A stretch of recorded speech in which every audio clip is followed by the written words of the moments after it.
Good afternoon class. Today we are going to discuss about concept of sigma and pi bond.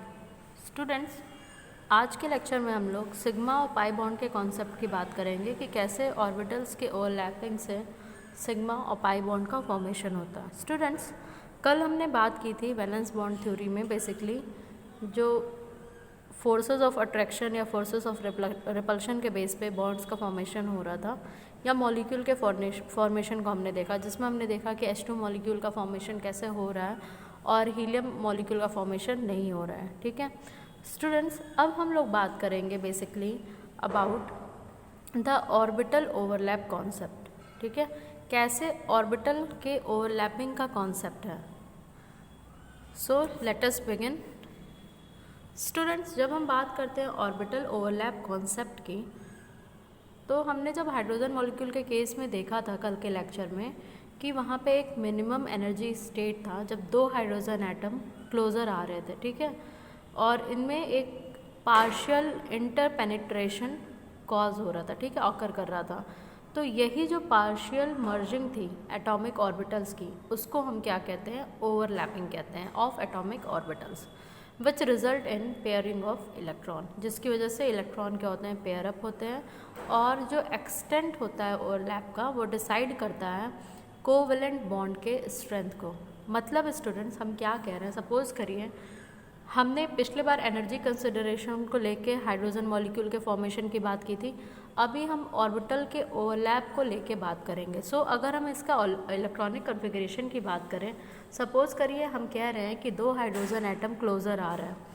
इस case में दोनों की configuration हम जानते हैं, बोथ हैव कॉन्फ़िगरेशन 1s1।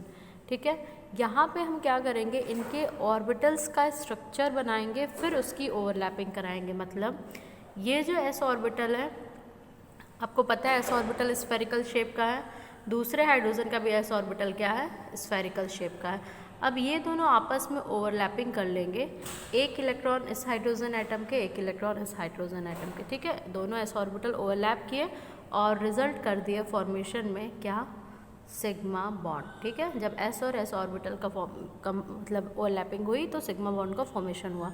और कितने एक्सटेंट तक ये ओवरलैपिंग हुई है यही डिसाइड करेगी कि इस बॉन्ड की स्ट्रेंथ क्या है। तो आगे अभी हम क्लियरली पढ़ेंगे स्टूडेंट्स कि कैसे सिग्मा या पाई बॉन्ड बन रहा है। हाइड्रोजन मॉलिक्यूल में यहीं पे हमें एक कॉन्सेप्ट मिल गया कि किस तरीके से ओवरलैपिंग हुई हाइड्रोजन मॉलिक्यूल के केस में।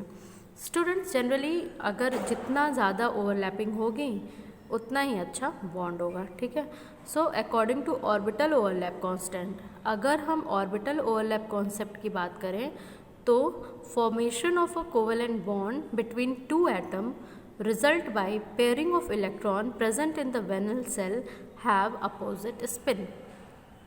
मतलब आपको बस इतनी सी चीज़ ध्यान देनी है कि जब हम ऑर्बिटल ओवरलैप कॉन्सेप्ट की बात करेंगे तो जब अपोजिट स्पिन होगी, ठीक है, अपोजिट स्पिन, एक की पॉजिटिव साइड एक की नेगेटिव साइड, या एक की नेगेटिव साइड दूसरे की पॉजिटिव साइड, ठीक है, अपोजिट स्पिन की बात होगी। अभी हम आगे स्टूडेंट्स आपको एक स्ट्रक्चर में दिखाएंगे कैसे कि पॉजिटिव नेगेटिव और जीरो ओवरलैप होता है एस और पी ऑर्बिटल्स के, एटॉमिक ऑर्बिटल्स के केस में। ठीक है, सो स्टूडेंट्स, इसके बाद हम बात करते हैं जो डायरेक्शनल प्रॉपर्टीज़ होती है बॉन्ड की। डायरेक्शनल प्रॉपर्टीज़ से मतलब है कि जैसे स्टूडेंट्स अभी हमने पिछले लेक्चर में देखा था जब हम VSEPR थ्योरी पढ़ रहे थे कि कैसे अगर इलेक्ट्रॉन पेयर 4 हैं तो जनरली हम उसको कहते हैं कि टेट्राहेड्रल शेप है, जैसे कि CH4 के केस में है। लेकिन अगर वहीं हम NH3 मॉलिक्यूल की बात करते हैं जिसमें भी इलेक्ट्रॉन पेयर 4 हैं पर एक जो है वो लोन पेयर ऑफ इलेक्ट्रॉन है, उस केस में ज्योमेट्री क्या हो जाती है, डिफ़र कर जाती है।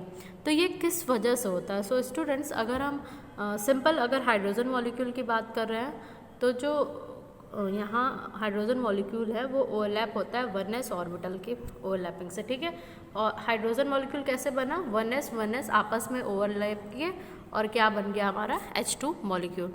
लेकिन स्टूडेंट, जब हम पॉली एटॉमिक मॉलिक्यूल की बात कर रहे हैं, जैसा कि अभी हमने कहा, चाहे CH4 के केस में, चाहे NH3 के केस में, या आप वाटर का भी केस ले लें, वाटर के केस में भी आपने देखा था कि 4 इलेक्ट्रॉन पेयर थे। लेकिन 2 आपके बॉन्ड पेयर थे और 2 आपके लोन पेयर थे, ठीक है। अब यहाँ पे क्या होगा स्टूडेंट, जो ज्योमेट्री होगी मॉलिक्यूल की वो इम्पॉर्टेंट रोल प्ले करेगी बॉन्ड के फॉर्मेशन में, ठीक है। मतलब कि अगर हम कहते हैं कि generally why it is so that CH4 molecule has tetrahedral shape, okay, and HCH bond angle are 109.5 degree. Why is the shape of NH3 molecule pyramidal, क्यों इसका शेप पिरामिडल हो गया, क्यों उसका शेप टेट्राहेड्रल है। तो वैलेंस बॉन्ड थ्योरी जो है वो बेसिकली यही एक्सप्लेन करती है कि जो शेप है मॉलिक्यूल्स का, जो फॉर्मेशन है डायरेक्शनल प्रॉपर्टी की बॉन्ड्स की पॉलीएटॉमिक मॉलिक्यूल्स में, जैसे कि CH4 NH3 और water, in the terms of overlap and hybridisation of atomic orbital. So students, अब हम बात करते हैं कैसे एटॉमिक ऑर्बिटल्स की ओवरलैपिंग होती है। जो अभी तक हम आपको कॉन्सेप्चुअल बता रहे थे, अब हम उसे क्लियरली पढ़ेंगे कि कैसे ओवरलैपिंग होती है एटॉमिक ऑर्बिटल्स की। सो स्टूडेंट्स, यहाँ पे सिंपल आपको 2 ही कंडीशन समझनी है कि जब 2 एटम्स कंबाइन कर रहे हैं, ठीक है, जो ऑर्बिटल्स हैं 2 एटम्स के वो पास आ रहे हैं, तो उनके ओवरलैप जो है पॉजिटिव भी हो सकता है, निगेटिव भी हो सकता है, 0 भी हो सकता है। डिपेंड करेगा कि किस फेज़ में उसकी साइन क्या है, ठीक है, या डायरेक्शन या ओरिएंटेशन क्या है। अगर स्टूडेंट्स पॉजिटिव और निगेटिव साइन की जो बाउंड्री सरफेस डायग्राम है, ठीक है, of orbital wave function and are not related to charge, so orbital forming bond should have same sign, phase and orientation in shape. This is called positive overlap. मतलब 3 तरह के overlap आपको दिखेंगे जब atomic orbitals closer आएंगे। Positive overlap दिखेगा, जहाँ पे आप क्या देखेंगे कि दोनों एटम्स जो है उनके ऑर्बिटल क्या हैं, सेम साइन, मतलब सेम फेज में है, या तो प्लस प्लस या, ठीक है, मतलब प्लस प्लस फेज में है यहाँ पे। So various overlap of SNP orbital are depicted. यहाँ से हम कई प्रेडिक्शन कर सकते हैं, कई वे में इनका ओवरलैपिंग हो सकता है। अब स्टूडेंट, जो क्राइटेरिया है ओवरलैप का, जो मेन कैरेक्टर है फॉर्मेशन का कोवेलेंट बॉन्ड के, वो यूनिफॉर्मली अप्लाई हो सकता है होमोन्यूक्लियर, हेटेरोन्यूक्लियर, डायटोमिक या पॉलीएटॉमिक मॉलिक्यूल में। अब हम लोग जानते हैं कि CH4 NH3 और वाटर मॉलिक्यूल का जो कंसेक्यूटिव शेप्स है, CH4 टेट्राहेड्रल है, CH4 is tetrahedral, NH3 is pyramidal and H2O molecule क्या आता है, बैंड शेप का होता है, ठीक है, H2O मॉलिक्यूल बैंड शेप का। अब स्टूडेंट्स, आपको यहाँ पे बस दिमाग में क्या बैठाना है कि it would be therefore interesting to use valence bond theory to find out if these geometrical shape can be explain in term of orbital overlap. तो वहाँ हम नहीं समझ पा रहे थे कि कैसे हम शेप्स को बता दे रहे हैं, लेकिन यहाँ पे हम इस कॉन्सेप्ट से वैलेंस बॉन्ड थ्योरी को अप्लाई करके बता सकते हैं, मतलब कैसे ऑर्बिटल्स ओवरलैप किए होंगे। सो सबसे पहला कंसिडर करिए, अगर मीथेन मॉलिक्यूल की बात करते हैं, methane in the case carbon की कन्फिगरेशन है 2s2 2p2। ओके स्टूडेंट्स, अब क्या है, जो कि जब इसका एक्साइटेशन मतलब क्या है, which is in excited state, because He 2s1 2px1 2py1 2pz1, the energy required for this excitation is compensated by the release of energy due to overlap between the orbitals of carbon and the, आपको भी students हम ये clearly बता रहे हैं what is this, and the hydrogen. The 4 atomic orbitals of carbon, each with an unshared electron, can overlap with the 1s orbital of the 4 hydrogen atom which are also singly occupied. Student, पहले भी हमने आपको ये चीज़ बताई है, एक general factor है कैसे आप शेप्स बता सकते हैं। जैसे कार्बन है, इसकी कन्फिगरेशन है 1s2 2s2 2p2। Okay, this is the configuration of carbon. हम बात कर रहे हैं CH4 मॉलिक्यूल की, ठीक है। तो जब हम इसका ग्राउंड स्टेट कन्फिगरेशन लिखेंगे, हम बस वैलेंस इलेक्ट्रॉन्स को दिखाएंगे, ये 2s2 और ये 2p2, सॉरी ये 2s2 and this is, wait students, this is 2p2। लेकिन स्टूडेंट्स, हमारे पास हाइड्रोजन कितने हैं, 4, तो हमें कितने बॉन्ड का फॉर्मेशन करके दिखाना है, 4, और यहाँ पे कितनी बॉन्ड बन सकती है, 2। तो हम क्या करेंगे, इस इलेक्ट्रॉन को एक्साइट कराएंगे, और जैसे ही हम इस इलेक्ट्रॉन को एक्साइट कराएंगे तो यहाँ पे भी क्या होगा, 1 इलेक्ट्रॉन हो जाएगा। मतलब 1s में 1 इलेक्ट्रॉन, 1s हाफ फिल्ड है, और 3p जो है px 2p जो है हमारा px py pz तीनों में एक एक इलेक्ट्रॉन, ठीक है। इसे आप मत अज्यूम करिए। तो यहाँ पे अब क्या हो जाएगा, ये सारे के सारे हाइड्रोजन, 4 हाइड्रोजन एटम है, चारों हाइड्रोजन के 1s ऑर्बिटल। तो ये सपोज करिए आपका एक हाइड्रोजन मॉलिक्यूल, यहाँ पे एक हाइड्रोजन, यहाँ पे एक हाइड्रोजन, यहाँ पे एक हाइड्रोजन, ठीक है। सारे क्या हैं, s ऑर्बिटल। तो यहाँ पे आप s की ओवरलैपिंग हुई, यहाँ पे s और p की ओवरलैपिंग हुई, यहाँ पे s और p की ओवरलैपिंग हुई, यहाँ पे s और p की ओवरलैपिंग हुई। और जब इस तरह से ये सारे ओवरलैप किए तब CH4 मॉलिक्यूल का क्या हो गया, फॉर्मेशन हो गया। यही चीज़ यहाँ पे लिखी हुई थी स्टूडेंट्स। जो 4 एटॉमिक ऑर्बिटल्स थे कार्बन के, वो क्या किए, ओवरलैप किए 1s ऑर्बिटल ऑफ हाइड्रोजन। यहाँ आप देख सकते हैं, ठीक है, 1s orbital of hydrogen atom which are also singly occupied. This will result in formation of 4 CH bond. It will however be observed that while the 3p orbital of carbon are at 90 degree to one another, the HCH angle of these will be also 90 degree. That is, the 3CH bond will be oriented at 90 degree to one another.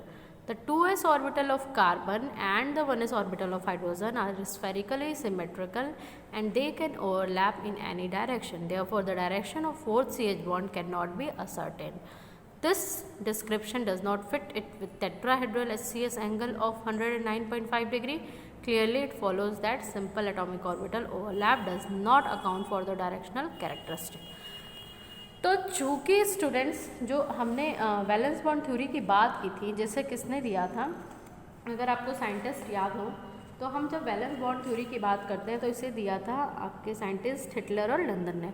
तो इन्होंने जो concept देना चाहा वो यहाँ पे set नहीं हो रहा था। मतलब जो हमने अभी जो क्राइटेरिया देखा था कि 3 CH बॉन्ड जो थे वो आपके 90 डिग्री एंगल्स पे थे और एक CH बॉन्ड फ्री था, वो किसी भी डायरेक्शन में आ सकता था। लेकिन जब हम उसका टेट्राहेड्रल शेप देख रहे हैं तो वो इसको नहीं बता रहा था। इस वजह से स्टूडेंट्स ये भी क्या करता है, ओवररूल करता है, ठीक है। तो स्टूडेंट्स जो हम कहते हैं कि जो डिसएग्रीमेंट हो गया एक्चुअल बॉन्ड एंगल का with the formed bond angle जो बनता है, उसके बाद जो है हम एक चीज़ की बात पढ़ते हैं, that is type of overlapping and nature of covalent bond. वो क्या है कि टाइप ऑफ ओवरलैपिंग क्या होता है और नेचर ऑफ कोवेलेंट बॉन्ड क्या है। सो स्टूडेंट्स जब हमने देखा कि S और S जब ओवरलैप कर रहा है तो वो स्फेरिकल दोनों ऑर्बिटल है S और S, और इस केस में क्या हो रहा है, जो साइडवेज हम कहेंगे कि हेड ऑन ओवरलैपिंग हो रही है, ठीक है। जैसे यहाँ पे आप देख सकते हैं जब S ऑर्बिटल से ओवरलैप कर रहा है तो SS ओवरलैपिंग हो रही है, ठीक है, और इसका एक्सटेंट क्या होता है, ज़्यादा होता है। लेकिन वहीं पे स्टूडेंट्स अगर आप S और P की भी देख रहे हैं, यहाँ पे भी ये हेड ऑन है, एक का सर है एक दूसरे का भी सर है, हम कह सकते हैं हेड ऑन एक्सपेरिमेंट हो रहा है। तो दोनों में क्या हो रहा है, आपके जो ओवरलैपिंग है वो कह सकते हैं हेड ऑन है, ठीक है। इस तरह की ओवरलैपिंग को हम कहते हैं, इस तरह के ओवरलैपिंग की वजह से जो बॉन्ड का फॉर्मेशन होता है that is called sigma bond. And students next जो केस आएगा वो पाई बॉन्ड का केस आएगा। तो बेसिकली ओवरऑल आप कह सकते हैं कि जो कोवेलेंट बॉन्ड होते हैं उनको हम 2 तरीके से, ठीक है, 2 तरीके से क्लासिफाई कर सकते हैं। डिपेंड करता है ये कि उनकी ओवरलैपिंग किस वे में हुई है। अगर SS या S और P में ओवरलैपिंग हुई है इस तरीके से हेड ऑन, तो इसे हम कहेंगे सिग्मा बॉन्ड। एंड स्टूडेंट्स अगर PP ओवरलैपिंग हुई है, ये PP नहीं, ये भी आपको हेड ऑन ओवरलैपिंग ही दिख रही है, एक P दूसरे P से ओवरलैप किया है, यहाँ पे भी क्या होगा, सिग्मा बॉन्ड का फॉर्मेशन होगा, मतलब सिंगल बॉन्ड। लेकिन स्टूडेंट जब पाई बॉन्ड की कंसिडरेशन लेते हैं तो यहाँ पे क्या होता है, जो एटॉमिक ऑर्बिटल होते हैं ये इस वे में ओवरलैप करते हैं कि ये इंटर न्यूक्लियर एक्सिस पे ओवरलैप करते हैं। और बेसिकली अगर इनका एंगल देखें तो ये परपेंडिकुलर होते हैं, that is inter nuclear axis से क्या होंगे, परपेंडिकुलर। मतलब आप सपोज करिए एक पाई ये है, एक पाई ये है, इन दोनों की आप ओवरलैपिंग जब कराएंगे तो ये क्या है, एक दूसरे के पैरेलल है, ठीक है। तो ये इंटर न्यूक्लियर एक्सिस से इनकी क्या होगी, ओवरलैपिंग होगी। इसे ही हम क्या कहते हैं, pi bond. So students this is about sigma and pi bond. और अगर स्ट्रेंथ की बात की जाए स्टूडेंट्स, चूँकि सिग्मा बॉन्ड की जो ओवरलैपिंग का एक्सटेंट है वो ज़्यादा होता है, तो सिग्मा बॉन्ड ज़्यादा स्ट्रॉन्गर होगा in comparison to pi bond. Okay, detail में हम एक बार और सिग्मा और पाई बॉन्ड की डिस्कस करेंगे अपने नेक्स्ट लेक्चर में। Thank you class.